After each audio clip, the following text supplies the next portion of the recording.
Breaking news, breaking news. Breaking news. Breaking news. Breaking news! What's You going got on? the juice now, kid. You got the juice. You got the juice. I got the juice.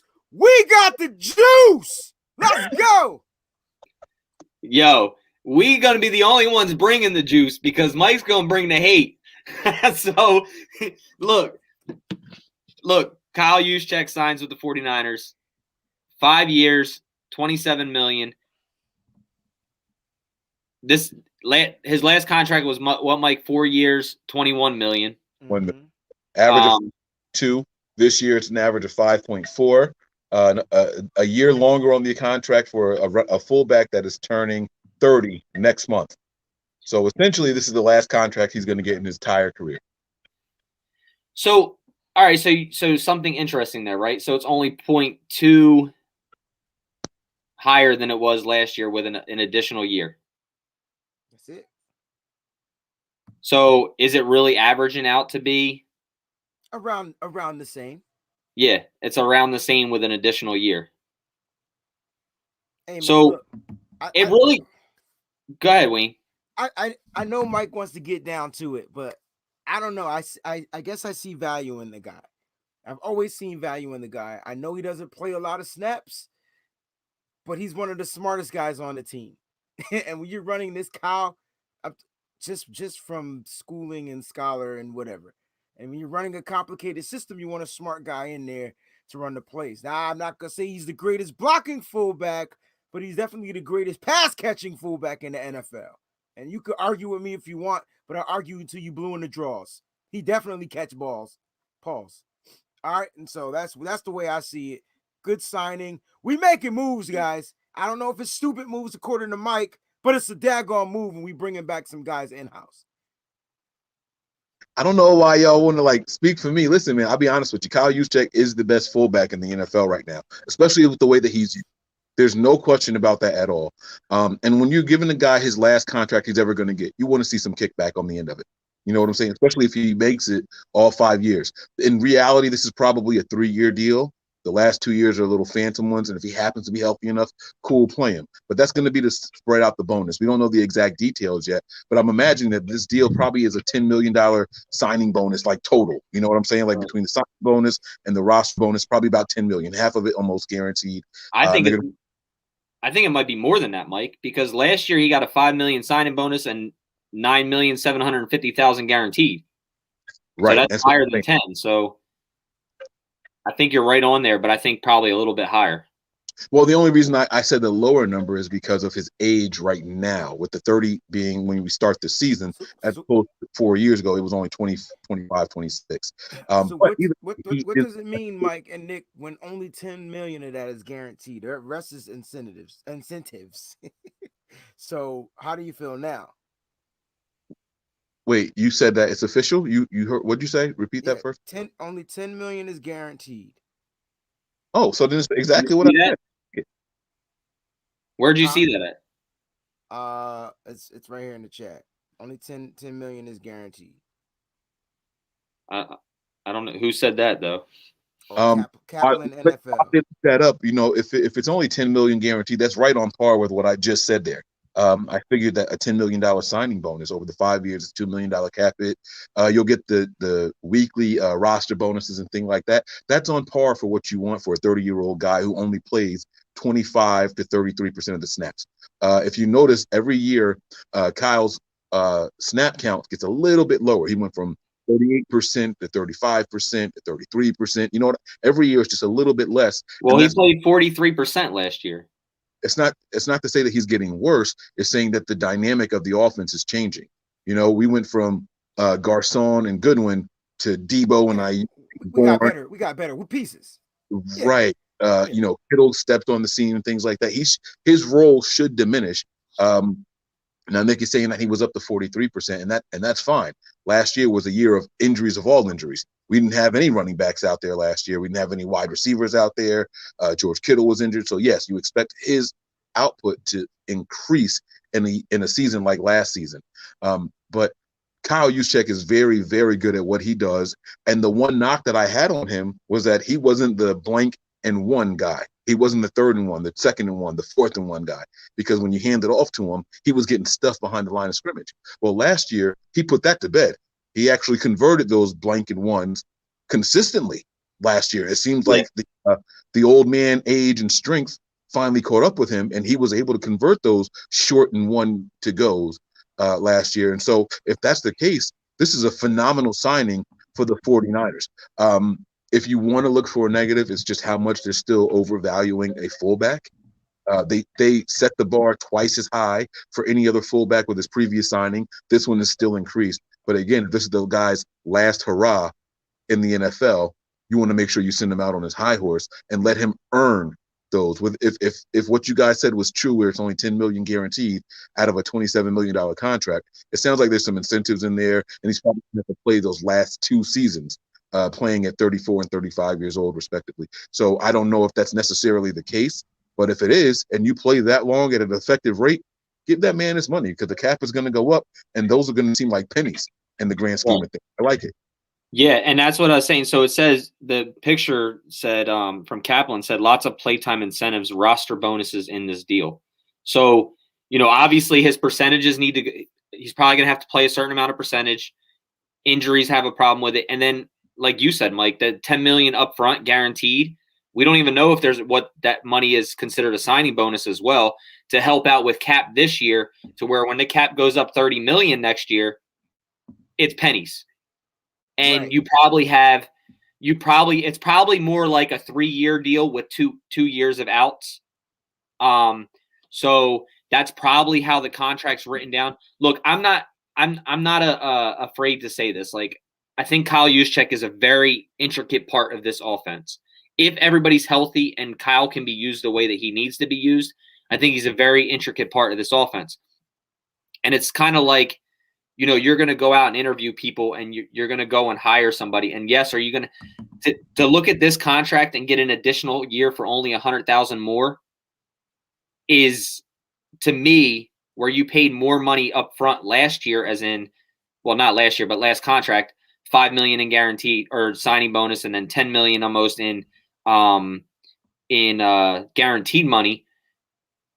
You're getting them an additional year, which those last 2 years are probably outs. You probably backload the contract a little bit to next year and the year after, and then those other out years, and you go where it is. And to me, this is a good signing. I'm going to take money out of the picture because I think he is an intricate part to this offense.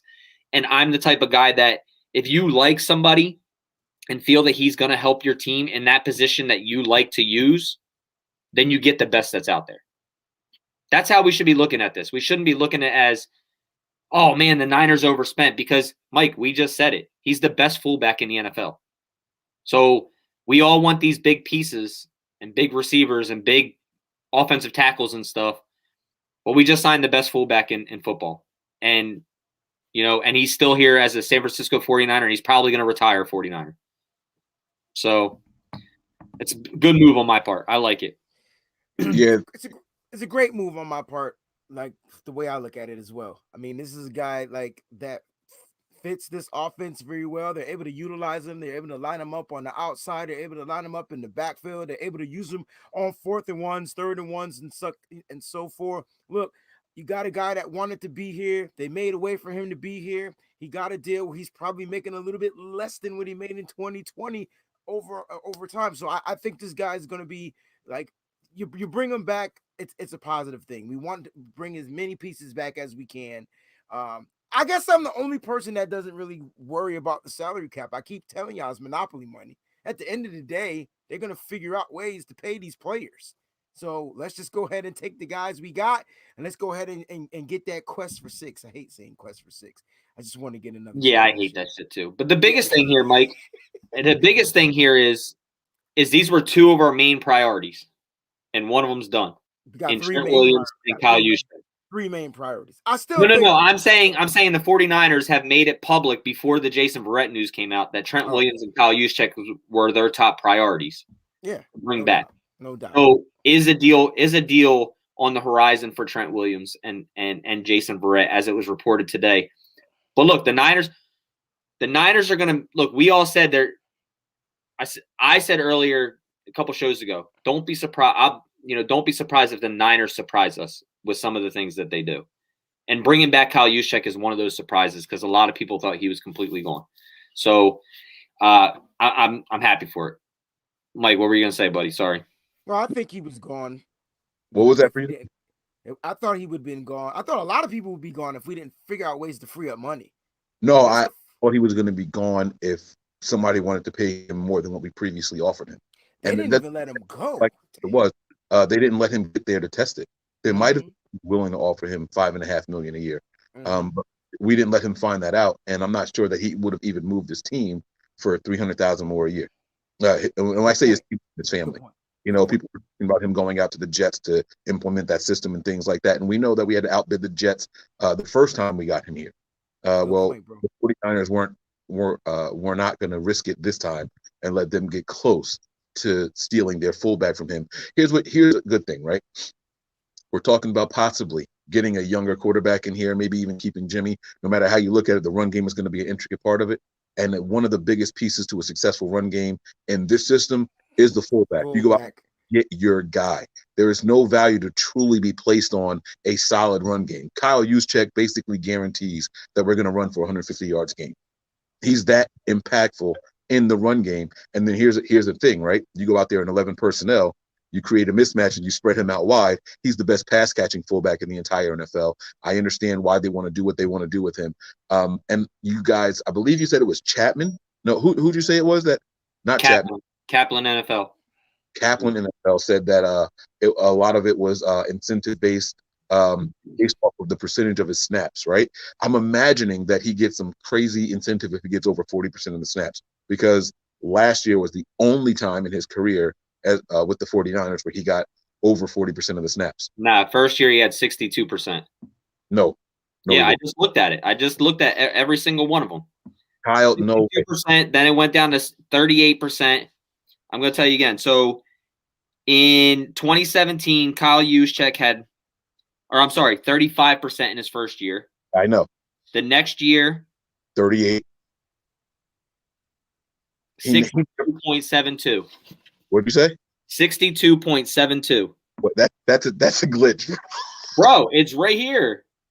No fullback has ever gotten that many snaps. Listen, he had 663 snaps, 62.72%, and that was the year that George Kittle had 87.89 in 2018. We only had 1,000 snaps. No.